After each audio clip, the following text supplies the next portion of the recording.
The inevitable result of impartial mentation. Chapter 47. Beelzebub intended to say more, but just then everything was suddenly lit up with a pale blue something.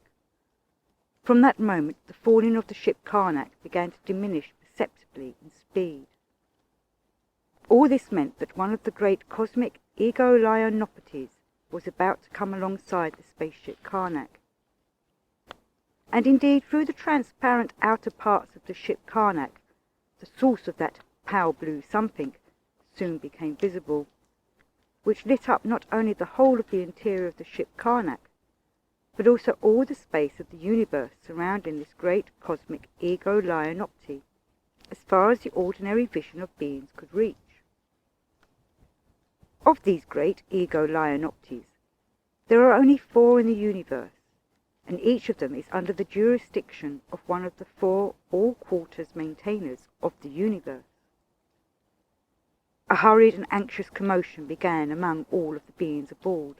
and in a short time all the passengers and the crew assembled in the main hall situated in the centre of the ship. Each of them bore a branch of myrtle in one hand, and a Devdel Kashko in the other.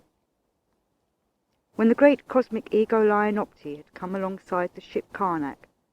certain parts of the latter were moved apart in a special way, and there passed from the ego-lionopathy into the main hall of the ship a procession composed of several archangels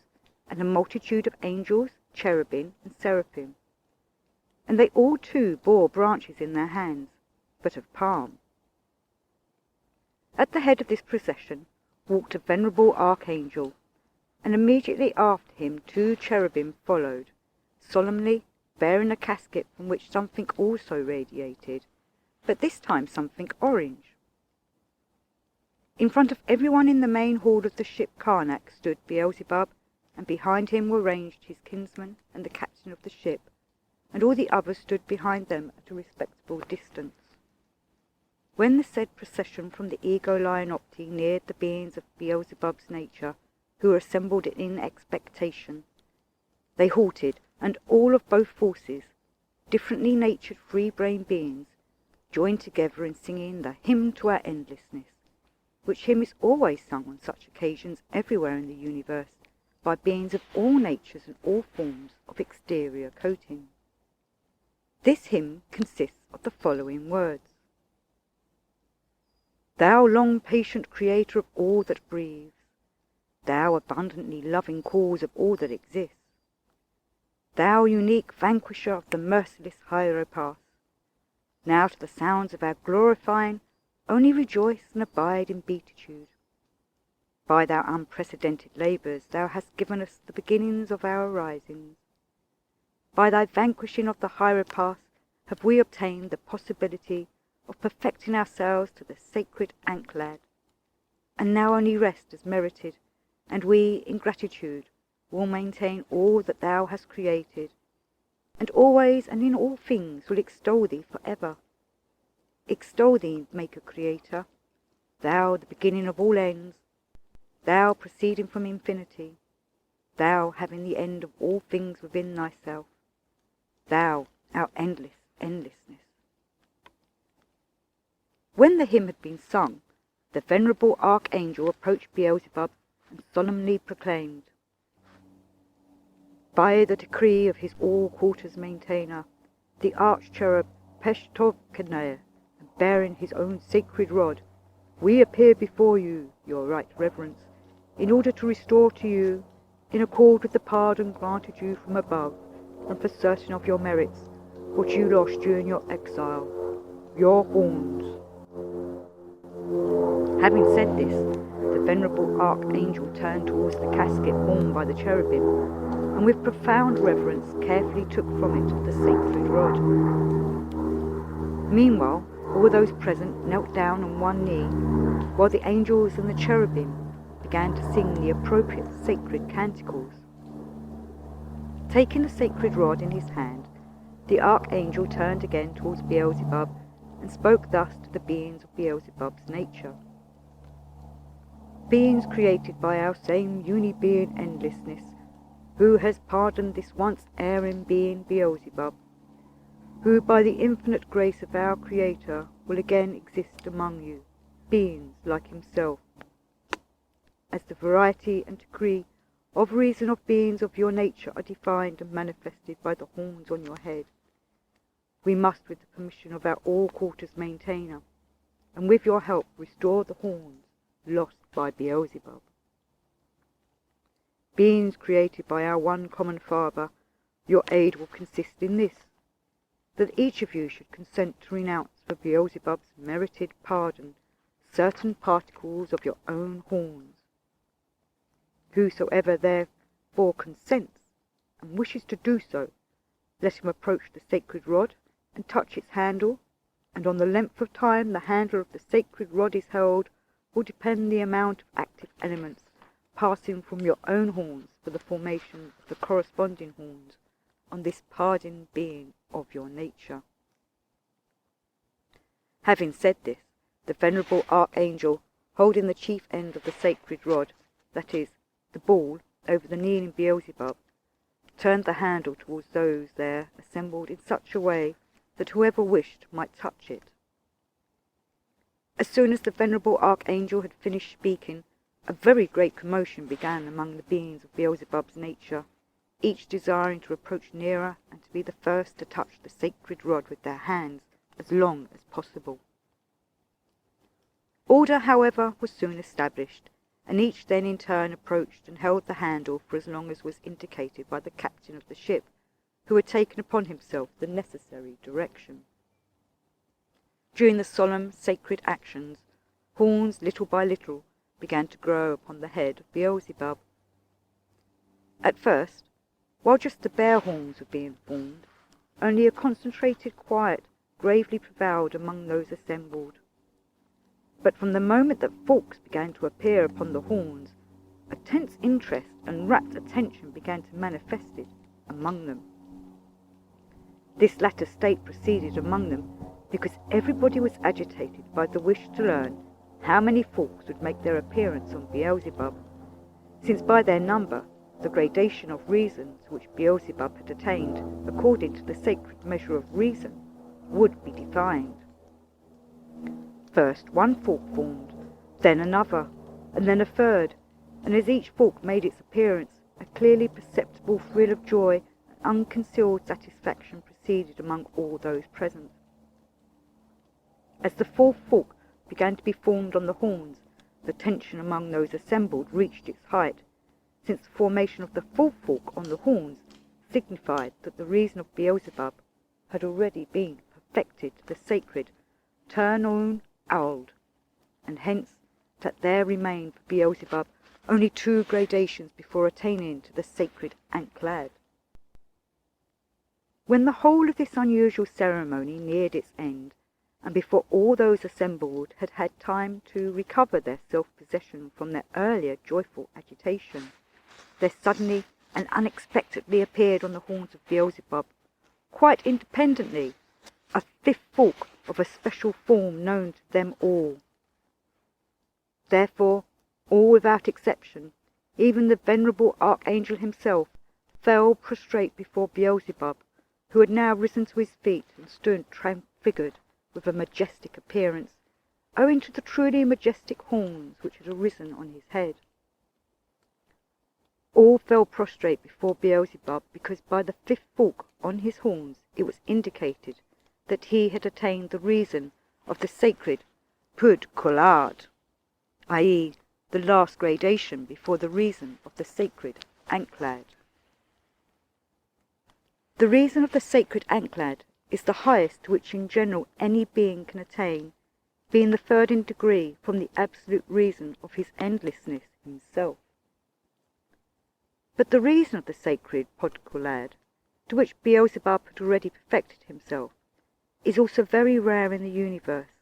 Hence even the venerable archangel prostrated himself before Beelzebub, because his own degree of reason was as yet only that of the sacred Degindad, i.e. wanting 3 degrees to the reason of the sacred Anklad. When all had arisen to their feet, the venerable archangel, addressing this time all the assembled beings of various natures, proclaimed, "Beings created by one Creator, we have all just become worthy to be the first to behold the final formation of the appearance of that which is the dream both of all those present and of the beings in general of the whole of our great megalocosmos. And now let us all together exult and rejoice over such a worthiness, which is for us such a revivifying shock for our abilities to struggle against our own denying source, which ability alone can lead us to that sacred pod kulad, attained by one of the sons of our common Father, who, although he first transgressed on account of his youth,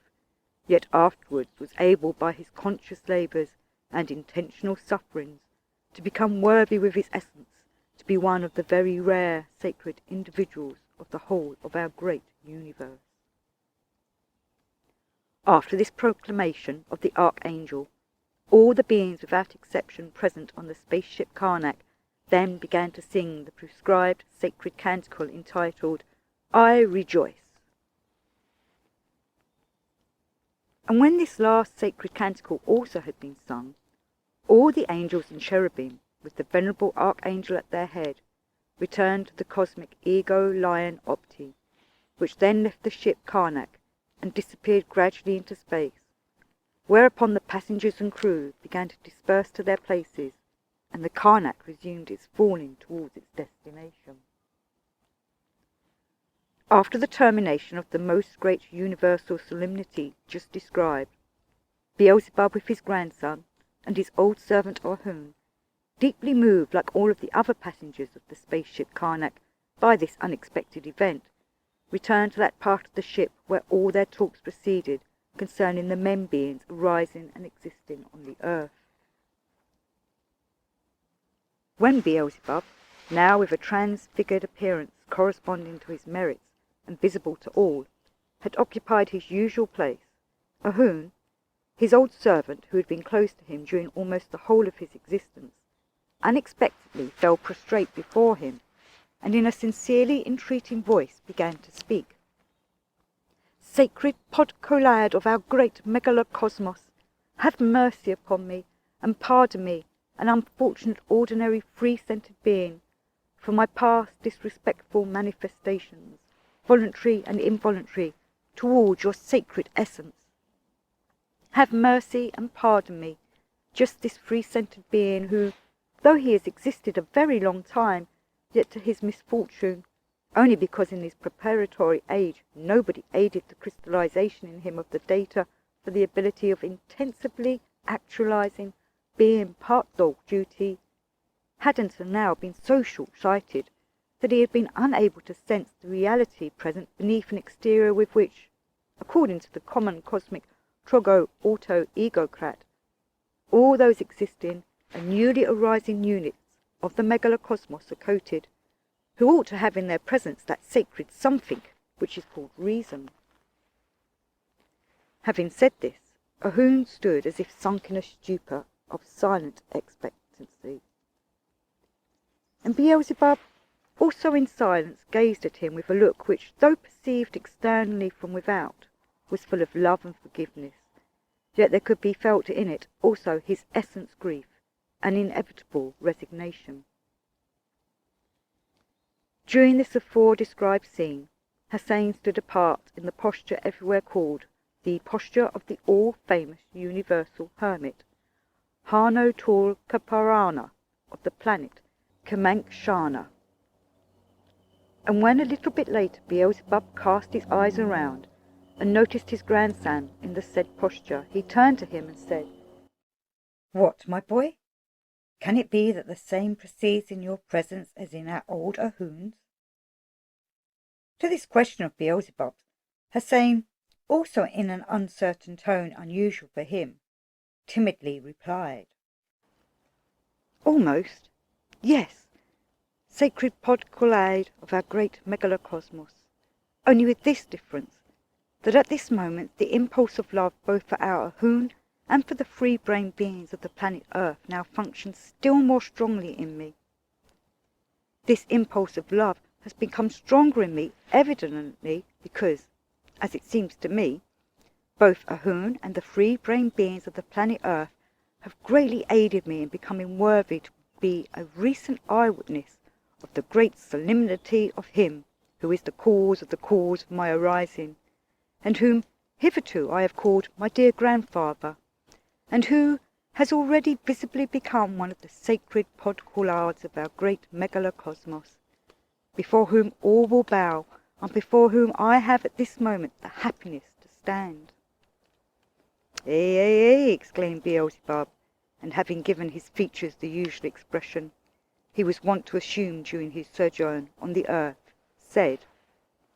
"First of all, I wish to remark, and in the speech of Mullah Nasir ed-Din, whom I particularly honour, to voice the thoughts which arises by association concerning Ahun's words, which were not peculiar to him,